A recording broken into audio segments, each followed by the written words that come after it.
할렐루야. 오늘 9월 첫 주일 예배에 나오신 여러분들에게 하나님의 크신 은혜가 함께 하시기를 주의 이름으로 축원합니다. 오늘 다 택시들 타고 오셨나요? 택시 타고 오시니까 좋죠? 예, 적극적으로 협력해 주셔서 감사합니다. 자, 우리 옆에 분들하고 같이 한번 인사합시다. 사랑합니다. 축복합니다.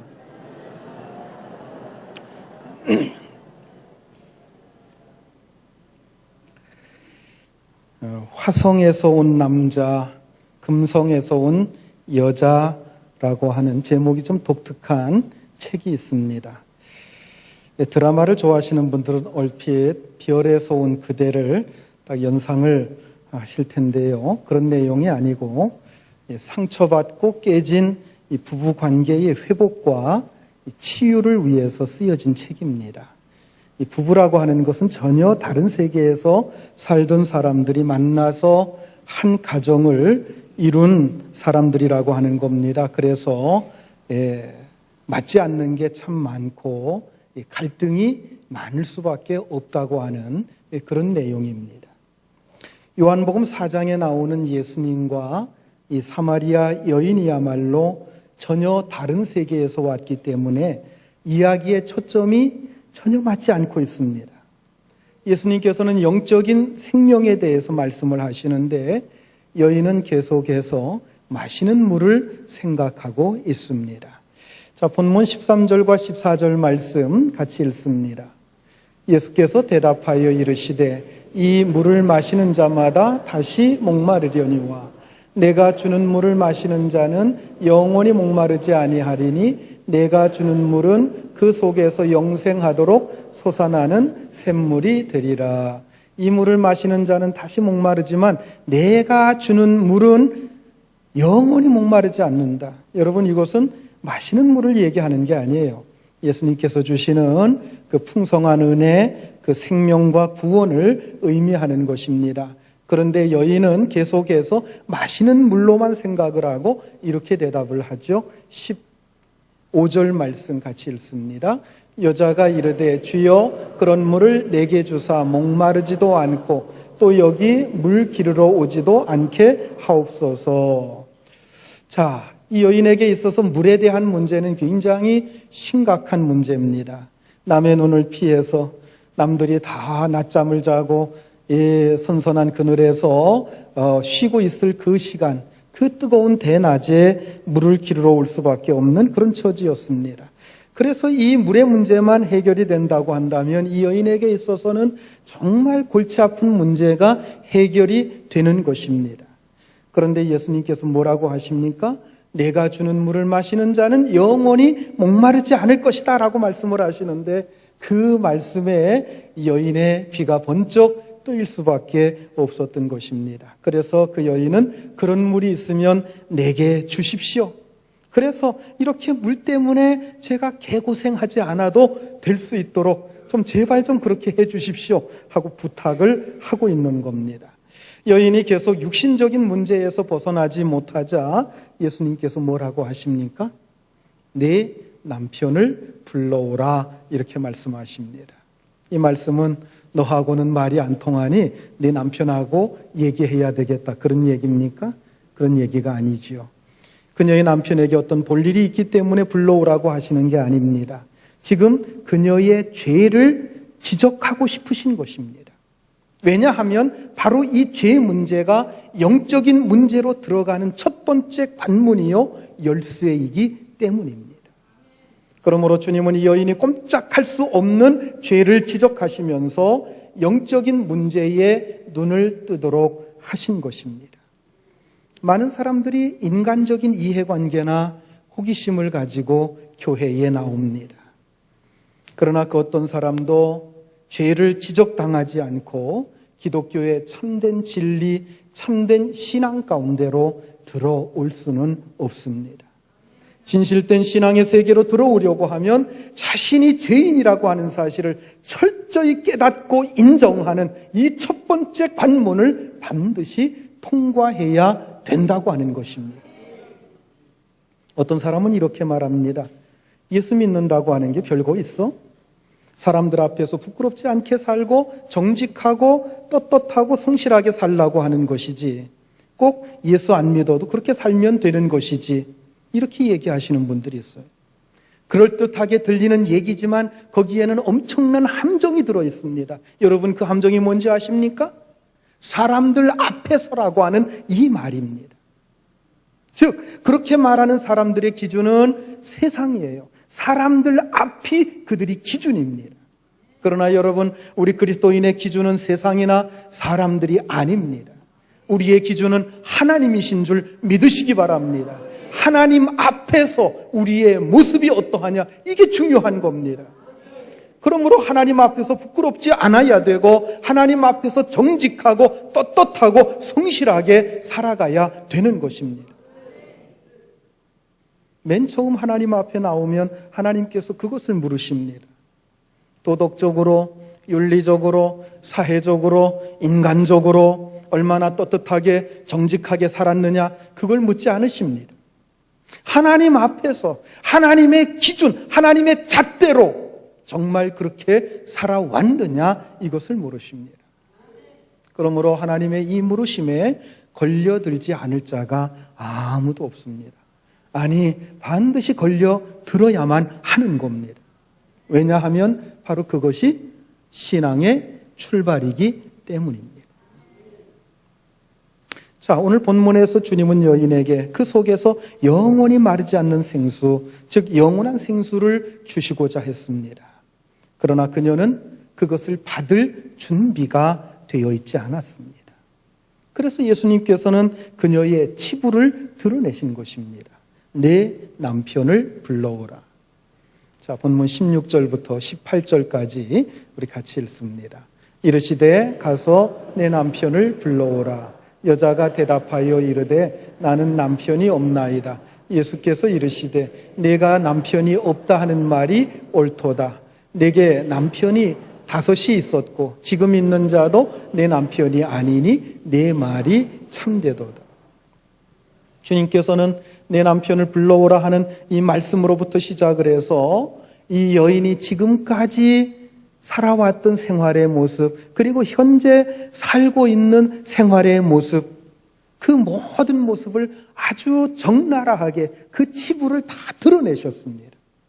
주님께서 말씀하신 대로 그녀는 이미 남편을 5명이나 바꾸면서 살았던 여인입니다. 그리고 지금 동거하고 있는 그 남자도 자기 남편이 아니라 남의 유부남이에요. 굉장히 방탕한 생활을 하고 있는 여자였습니다. 생전 처음 보는 남자가 자신의 사생활을 적나라하게 다 알고 있어요. 자신의 치부를 다 드러내고 있어요. 그러자 이 여자가 뭐라고 얘기합니까? 자, 19절 말씀 같이 읽겠습니다. 여자가 이르되 주여 내가 보니 선지자로소이다. 당신 참 대단한 사람입니다. 이런 얘기예요. 물론 이 여인은 예수님이 아직 누구인지 그 실체를 알아보지 못하고 있습니다. 그러나 자신이 숨기고 있던 과거와 현재의 모든 죄악된 삶을 드러내신 그 예수님 앞에서 거부할 수 없는 영적인 권세, 영적인 힘, 이것을 느끼게 된 것입니다. 그래서 그녀는 주님을 향해서 주여 내가 보니 당신 선지자가 맞습니다 라고 고백하게 되는 것입니다. 자, 그리고 이렇게 고백한 후에 이 여인은 자신이 평소에 품어왔던 한 가지 고민을 이 선지자라고 생각하는 예수님 앞에 털어놓게 됩니다. 20절 말씀 우리 같이 읽습니다. 우리 조상들은 이 산에서 예배하였는데 당신들의 말은 예배할 곳이 예루살렘에 있다 하더이다. 자, 이 말은 사마리아 사람의 조상들은 이 산에서 예배해 왔는데 당신네 유대인들은 예루살렘에서 예배해야 된다고 주장을 하니 도대체 어디서 예배하는 것이 맞습니까? 하는 종교적인 질문입니다. 사실 이 질문은 이 여인뿐만 아니라 대부분의 사마리아 사람들이 품고 있던 질문으로서 예배의 정통성, 신앙의 정통성에 대한 질문이었습니다. 유대인들에게는 별로 그러한 의문이 없었지만 사마리아 사람들은 뭔가 유대인들에 비해서 위축된 감이 있었어요. 그래서 자기들이 자기 조상들이 이곳이 맞다라고 얘기하고 있지만 항상 그 의문을 품으면서 예배를 드려왔기 때문에 이참에 선지자를 만난 참에 이건 이 문제가 정확하게 뭔가 하는 것을 물어봐야 되겠다 하고 묻고 있는 것입니다. 자, 여기서 이 여인이 얘기하고 있는 이 산은 세겜 성읍 양쪽을 받치고 있는 큰 산이 있어요. 그 산 이름이 뭐라고 그랬어요? 그리심산과 에발산이라고 말씀을 드렸습니다. 세겜이라고 하는 뜻이 뭐라고 그랬어요? 어깨라고 하는 뜻이죠. 양쪽 어깨에 산이 있는 것처럼, 산이 받치고 있는 것처럼 어깨라고 하는 뜻을 가지고 있습니다. 이 여인의 조상들, 즉 사마리아 사람들은 이 그리심산에서 예배를 드려야 된다고 주장을 해왔습니다. 반면에 유대인들은 하나님의 성전이 있는 예루살렘에서 예배를 드려야 된다고 가르쳐 왔습니다. 그러므로 이 여인의 질문은 이 두 군데 중에서 어디에서 예배를 드려야 그게 맞느냐 하고 묻고 있는 것입니다. 사마리아인들과 유대인들이 서로 원수처럼 지내게 된 다음부터 함께 예루살렘 성전에서 예배를 드리던 것이 서로 갈라지게 되었습니다. 이스라엘 백성들이 바벨론 포로 생활 이후에 예루살렘에 돌아와서 성전을 재건하게 됩니다. 그 성전이 수룹바벨을 중심으로 해서 재건되었기 때문에 수룹바벨이라고 불리우는 성전입니다. 이 성전이 지어졌을 때 그 당시에 이스라엘 사람들, 유대인들과 그리고 사마리아 사람들이 같이 어울려서 그곳에서 처음에는 예배를 드렸습니다. 그런데 사마리아의 종교 지도자들이 그것을 막게 됩니다. 더 이상 그곳에 갈 필요가 없다고 하면서 그리심산에다가 성전을 크게 짓게 됩니다. 그리고 그곳을 예배처소로 삼게 되는데 그곳을 예배처소로 삼게 되는 근거가 세 가지가 있습니다. 첫 번째는 아브라함이 맨 처음 가나안 땅에 들어왔을 때 첫 번째 하나님 앞에 제단을 쌓은 곳이 바로 세겜이었습니다. 바로 그것을 첫 번째 근거로 삼고 두 번째는 아브라함이 전쟁에서 승리하고 돌아올 때에 멜기세덱에게 전리품의 11조를 바치는 그 내용이 창세기에 나오는데 바로 그 장소가 바로 그 그리심산이었다라고 주장하는 것입니다. 그리고 세 번째 근거는 신명기 11장으로 가보면 하나님께서 모세에게 너는 그리심산에서 축복을 선포하고 에발산에서 저주를 선포하라 하는 말씀을 하셨는데 그 말씀을 근거로 해서 축복을 선포하라고 한 그 그리심산에다가 성전을 짓게 된 것입니다. 그리고 바로 그곳이 예배처소로서 마땅하다고 그들은 주장을 해온 겁니다. 이렇게 사마리아 사람들은 세 가지의 근거를 찾아서 그리심산에서 예배드리는 것이 맞다고 주장을 해왔습니다. 그래서 이 여인도 그것을 근거로 해서 지금 예수님께 질문을 한 것입니다. 이 질문에 대한 예수님의 답변이 21절부터 24절까지의 말씀입니다. 이 말씀은 오늘 우리에게 있어서 예배에 대한 너무나도 귀중한 너무나도 보물과 같은 진리를 가르쳐 주시는 말씀입니다. 자, 먼저 21절, 22절 말씀을 같이 읽겠습니다. 예수께서 이르시되 여자여 내 말을 들으라. 이 산에서도 말고 예루살렘에서도 말고 너희가 아버지께 예배할 때가 이르리라. 너희는 알지 못하는 것을 예배하고 우리는 아는 것을 예배하노니 이는 구원이 유대인에게서 남이라. 자, 먼저 예수님께서는 예루살렘에서도 아니고 이 산에서도 아니고 예배는 이러한 장소가 중요한 게 아니다라고 말씀을 하시면서 그 다음에 뭐라고 하셨습니까? 너희는 알지 못하는 것을 예배한다라고 말씀을 하셨어요. 알지 못하는 것을 예배한다. 여러분 이게 무슨 뜻입니까? 뭘 알지 못한다는 뜻입니까? 그들이 예배를 드리는데 누구를 알지 못한다는 거예요? 예배의 대상. 예배의 대상을 알지 못하고 예배를 드린다고 하는 뜻입니다.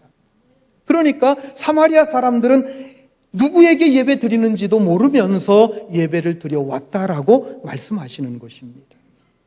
예수님의 이 말씀은 유대인들은 누구에게 예배 드리는지 정도는 알고 예배를 드려왔지만은 그런데 사마리아 사람들은 그것조차도 알지 못하고 예배 드려 왔다고 하는 겁니다. 자, 그렇다고 한다면 왜 사마리아 사람들은 예배의 대상을 모른 채 예배를 드려 왔을까요?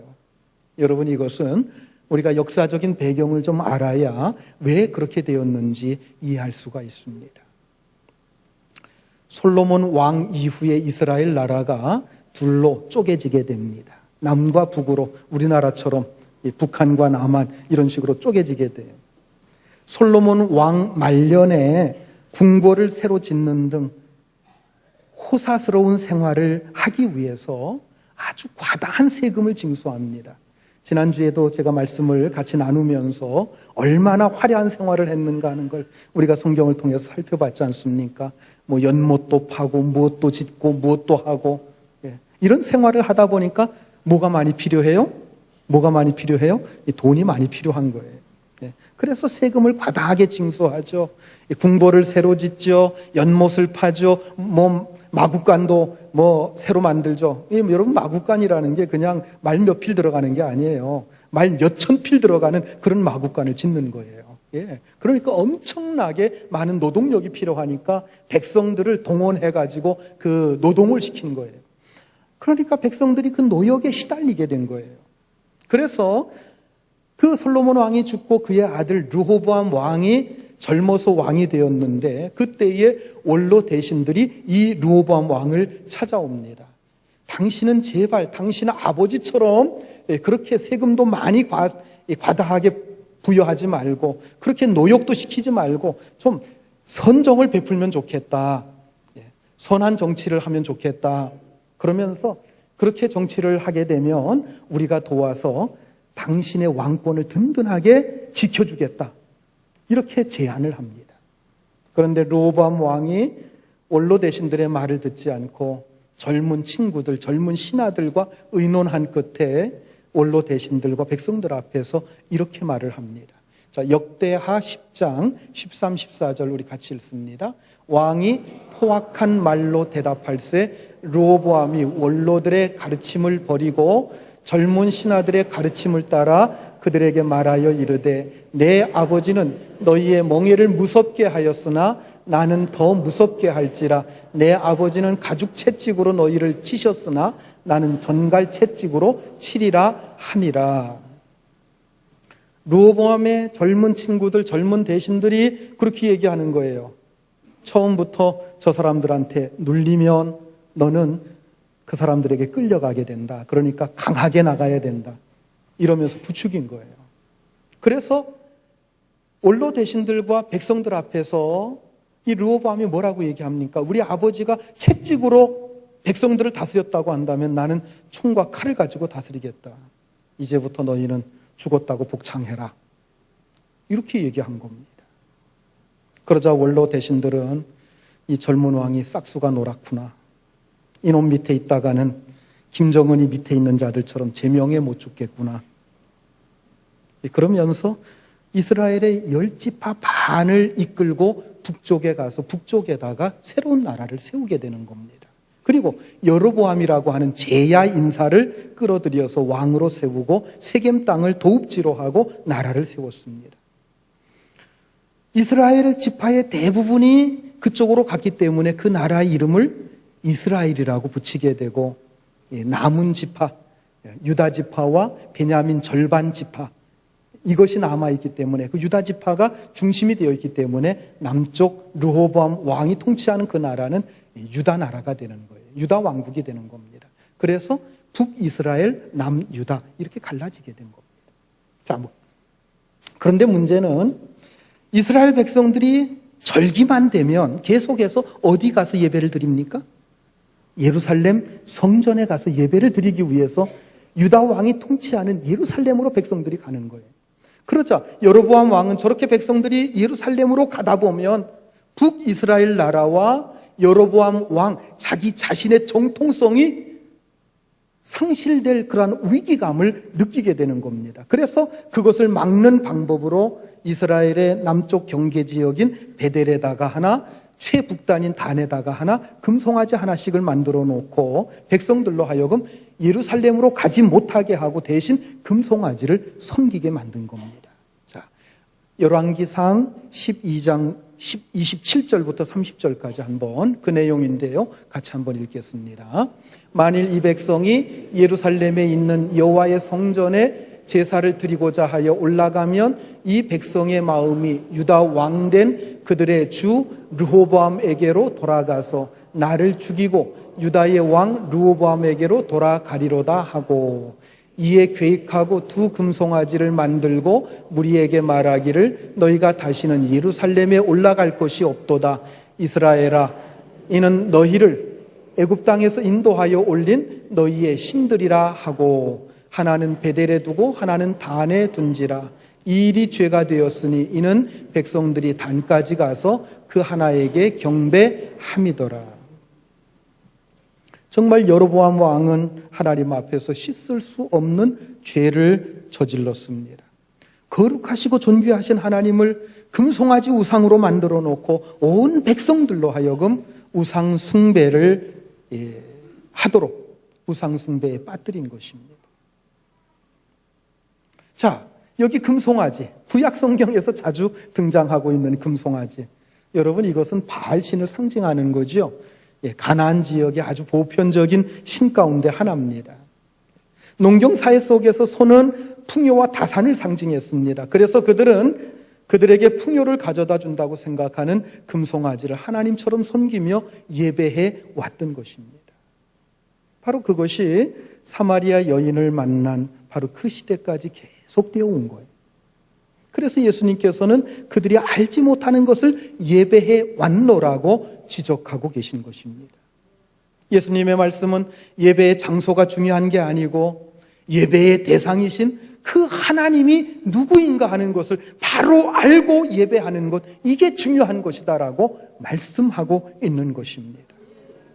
그래서 예수님은 22절에서 너희는 알지 못하는 것을 예배한다고 지적을 하셨습니다. 그들의 조상은 하나님을 바로 알지 못했기 때문에 금송아지를 하나님처럼 알고 섬겨왔다는 것입니다. 그러나 유대인들은 아는 것을 예배한다고 말씀하셨습니다. 이 말이 무슨 뜻입니까? 예루살렘 성전에서 행해지고 있는 그 희생의 제사를 염두에 두고 말씀하시는 것입니다. 구원이 유대인에게서 난다, 그렇게 말씀을 하셨는데 이 말씀도 바로 이 구원이 이 희생의 제사라고 하는 이 예루살렘의 제사 의식 속에 감추어져 있다고 하는 뜻입니다. 자, 이 얘기는 뒤에 가서 다시 한번 말씀을 드리겠습니다. 자, 그런데 여기서 우리가 주목해야 될 말씀이 있어요. 자, 본문 21절을 다시 한번 같이 읽겠습니다. 예수께서 이르시되 여자여 내 말을 믿으라. 이 산에서도 말고 예루살렘에서도 말고 너희가 아버지께 예배할 때가 이르리라. 자, 이 말씀에 보면 이 산에서도 말고 예루살렘에서도 말라. 이 문제는 뭐예요? 예배의 문제는 장소의 문제가 아니라고 하는 얘기입니다. 그러면서 예수님께서 뭐라고 하십니까? 너희가 아버지께 예배할 때가 온다라고 말씀을 하시면서 때에 대한 얘기를 하고 있습니다. 자, 그런데 23절로 한번 가봅시다. 23절 같이 봅니다. 아버지께 참되게 예배하는 자들은 영과 진리로 예배할 때가 오나니 곧 이때라. 아버지께서는 자기에게 이렇게 예배하는 자들을 찾으시느니라. 예배하는 자들은 영과 진리로 예배할 때가 온다. 그것이 곧 이때라. 여기서도 때에 대해서 강조하고 있습니다. 여러분, 오늘 본문 전체에서 예배에 대해 주시는 말씀인데 이 말씀 가운데 예배에 대해서 주시는 말씀 중에 가장 중요한 말씀이 어떤 말씀이겠습니까? 24절 말씀이죠. 하나님은 영이시니 예배하는 자가 영과 진리로 예배할지니라. 옛날 성경에 익숙한 분들은 하나님은 영이시니 예배하는 자가 신령과 진정으로 예배할지니라 하는 이 말씀입니다. 그래서 많은 분들이 기도하면서도 신령과 진정으로 예배 드립니다. 또 신령과 진정으로 예배하는 자를 찾으시는 하나님, 그러면서 우리가 기도할 때가 많습니다. 그런데 여러분 물어봅시다. 신령과 진정으로 예배한다는 뜻이 무슨 뜻이에요? 영과 진리로 예배한다 하는 뜻이 무슨 뜻입니까? 이렇게 물어보면 대답할 수 있는 분들이 거의 없습니다. 좀 신앙생활을 해오신 분들 중에서도 그 말씀을 알지 못하는 가운데 그 말씀을 우리가 습관적으로 많이 사용해 왔다고 하는 것입니다. 자, 이것을 제대로 이해하려고 하면 오늘 본문 21절부터 24절까지 나오는 이 말씀을 제대로 우리가 이해를 해야만 그 영과 진리로 예배한다고 하는 뜻을 이해할 수가 있는 겁니다. 특히 예수님께서 때에 대한 말씀을 반복하셨습니다. 이것과 영과 진리로 예배하는 것, 이것에 관계가 있는데 이 관계를 잘 이해해야 영과 진리로 예배한다고 하는 뜻을 이해할 수가 있는 겁니다.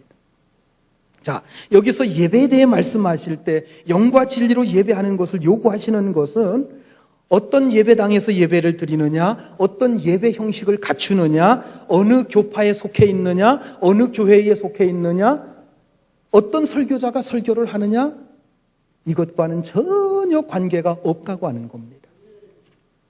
자, 오늘 본문에서 예수님께서 예배에 대해서 말씀을 하시는데 정리를 해보면 세 가지의 말씀으로 정리할 수가 있어요. 첫 번째는 사마리아 여인이 관심을 가졌던 어디에서 예배를 드리느냐 하는 이 장소의 문제와 예배의 본질과는 전혀 관계가 없다고 하는 거예요. 바른 예배는 장소의 문제가 아니라 뭐의 문제라고 그랬어요? 때의 문제라고 그랬어요. 자, 두 번째로 말씀하시는 게 뭡니까? 너희는 알지 못하는 것을 예배하고 우리는 아는 것을 예배한다고 하시면서 예배의 대상이 중요하다고 하는 것을 말씀하셨어요. 예배 대상을 바로 알고 예배 드려야 된다 하는 거죠. 그리고 세 번째로 이렇게 때를 알고 예배의 대상을 바로 알게 되면 그 다음에 영과 진리로 예배 드릴 수 있게 된다 하는 이 세 가지입니다. 자, 그렇다고 한다면 여기서 때란 어떤 때를 가리킵니까? 여기서 때라고 하는 것은 예수님께서 오신 때를 가리키는 겁니다. 할렐루야. 어느 때라고요? 예수님께서 오신 때입니다. 예배의 대상이 누굽니까? 당연히 예배의 대상은 하나님이십니다. 자, 그런데 여러분, 오늘 본문을 아주 주의 깊게 한번 살펴봅시다. 예배의 대상인 하나님을 예수님께서는 뭐라고 표현하고 있습니까? 21절과 23절에서 반복해서 때라는 말을 반복하듯이 반복해서 말씀하고 있는 중요한 단어가 있어요. 한번 볼까요? 21절 다시 한번 읽습니다. 예수께서 이르시되 여자여 내 말을 믿으라. 이 산에서도 말고 예루살렘에서도 말고 너희가 아버지께 예배할 때가 이르리라. 23절로 갑니다. 아버지께 참되게 예배하는 자들은 영과 진리로 예배할 때가 오나니 곧 이때라. 아버지께서는 자기에게 이렇게 예배하는 자들을 찾으시느니라. 예배의 대상이 누구예요? 아버지예요. 아버지를 강조하고 있는 것을 볼 수가 있습니다. 그냥 하나님께 예배한다 이렇게 말씀하지 않습니다. 예수님께서는 아버지께 예배할 때가 오나니 아버지께서는 예배하는 자들을 찾으시느니라 이렇게 말씀하고 있는 겁니다. 사실 이 아버지라고 하는 말이요, 우리의 입장에서 보면은 별로 그렇게 놀랍게 느껴지질 않아요. 그러나 예수님께서 이 말씀을 하시는 그 당시에는 하나님을 아버지라고 부르는 자가 예수님 외에는 아무도 없었습니다. 특히 구약시대에는 하나님을 아버지라고 부르는 자도 없었고 그렇게 부를 수 있는 자도 아무도 없었습니다. 그런데 예수님께서 오셔서 하나님을 아버지라고 부르십니다. 물론 예수님은 하나님의 독생자이시기 때문에 그렇게 부를 수 있습니다. 그러나 주님께서는 주님을 따르는 모든 자들에게도 하나님을 뭐라고 부르라고 하셨어요? 아버지라고 부르라고 하셨어요. 주님께서는 우리에게 친히 주기도문을 가르쳐 주시면서 뭐라고 하십니까? 하늘에 계신 우리 아버지여, 아버지의 이름을 거룩히 여김을 받으시오며 이렇게 기도하라고, 아버지라고 부르면서 기도하라고 말씀하셨어요. 예수님께서 오셔서 하나님이 우리 아버지인 것을 가르쳐 주셨기 때문에 예수님께서 오신 때가 중요한 거예요. 또 한 가지 예수님께서 이 땅에 오신 것과 함께 중요한 것은 예수님께서 인간의 모든 죄를 짊어지시고 십자가에 죽으신 바로 그때입니다. 우리가 하나님을 아버지로 부르기 위해서는 반드시 해결돼야 될 문제가 있어요. 이 여인도 해결돼야 될 문제가 있습니다. 그 문제가 뭡니까? 죄 문제예요. 이 죄 문제가 해결되지 않고서는 우리가 하나님 앞에 나아갈 수가 없습니다. 하나님을 아버지라고 부를 수가 없는 거예요. 이 죄 문제가 해결되지 않고서는 진리 가운데로 들어갈 수가 없는 거예요. 이 문제가 해결되지 않는 한 하나님은 우리 아버지가 될 수가 없어요. 이 죄 문제가 해결되지 않으면 하나님은 어떤 하나님이에요? 심판하시는 하나님이에요. 죄에 대해서 지적하시고 진노하시는 아주 무섭고 혹독하고 두려운 하나님이에요. 구약과 신약의 차이가 바로 여기에 있는 겁니다. 앞에서 제가 22절에 나오는 우리는 아는 것을 예배하고 구원이 유대인에게서 난다고 하는 말씀했듯이 희생의 제사라고 하는 비밀 속에 감추어져 있다라고 하는 말씀을 드렸어요. 유대인들이 예루살렘 성전에서 수없이 많은 희생의 제사를 드려왔습니다. 그들이 숱하게 드렸던 그 희생의 제사 속에는 바로 예수 그리스도의 십자가라고 하는 그 놀라운 비밀이 감추어져 있는 것입니다. 그러므로 참된 예배의 베일은 예수님께서 이 땅에 오시고 예수님께서 십자가에 못 박혀 죽으시면서 그 베일이 벗겨지게 된 것입니다. 예수님께서 우리의 모든 죄를 담당하여 죽으심으로 하나님과 우리의 관계가 비로소 아버지와 자녀의 관계로 그렇게 회복이 되게 되고, 바로 그때가 아버지와 자녀의 관계로 회복되는 바로 그때가 비로소 예배다운 예배를 드릴 수 있게 되는 때라고 하는 것입니다. 할렐루야. 그러므로 하나님을 나의 아버지로 믿고 드리는 예배가 영과 진리로 드리는 예배가 되는 겁니다. 자, 그렇다고 한다면 여러분, 여기서 말씀하고 있는 아버지란 어떤 분으로 말씀하시는 겁니까? 경상도식의 아버지는 좀 아닌 것 같아요. 가부장적인 권위를 내세우고 그저 그냥 물질 정도 어느 정도 충족시켜주면 아버지로서 다 했다.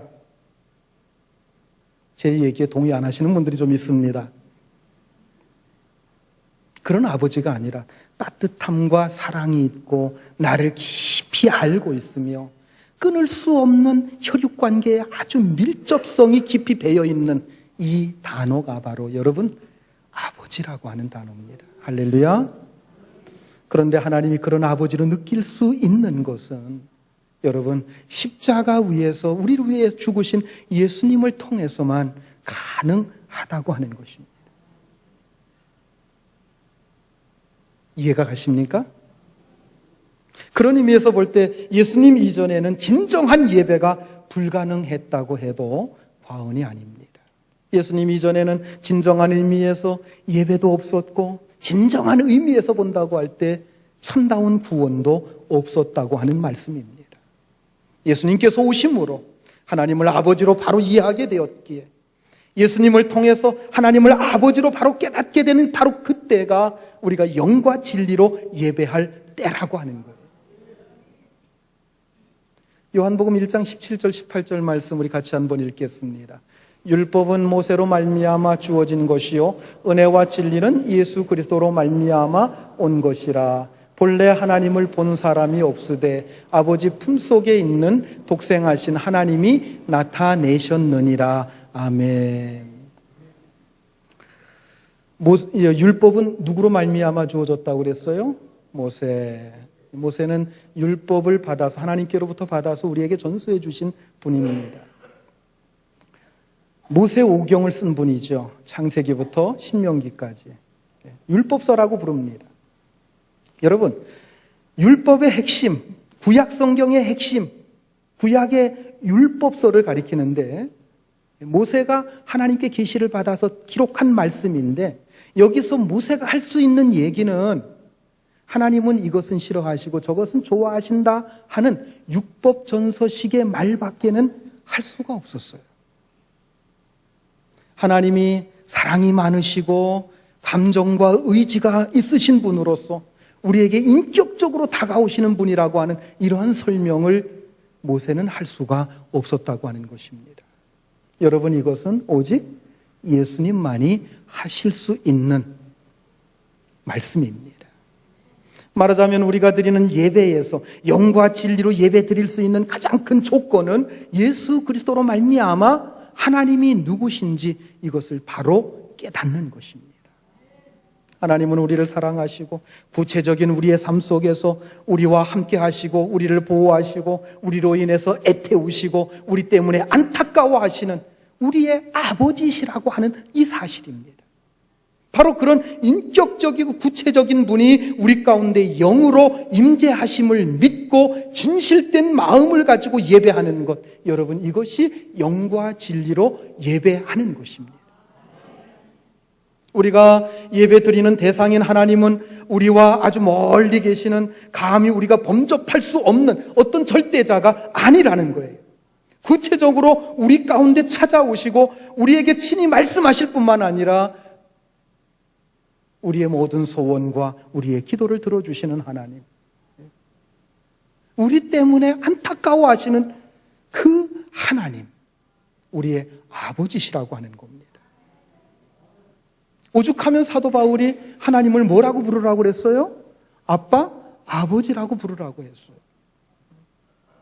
그렇다면 아버지와 자녀의 관계에서 가장 중요한 것이 무엇입니까? 형식입니까? 격식입니까? 아니죠. 옛날에는 그런 때도 있었습니다. 아버지 앞에 앉을 때는 무릎을 꿇어 앉아야 되고 나갈 때는 뒷걸음으로 나가야 된 그런 때가 있었어요. 혹시 여러분들의 자녀가 얘야 와서 잠깐 나하고 얘기 좀 하자 그러는데 와가지고 얘 아버님 하고서 무릎을 딱 꿇고 앉고 얘기 끝나니까 뒷걸음 쳐서 나간다고 하면 여러분 어떻겠습니까? 얘가 갑자기 왜 이러지?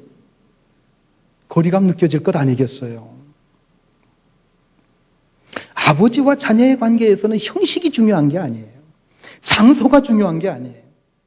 아버지와 나와의 인격적인 만남이 중요한 것입니다.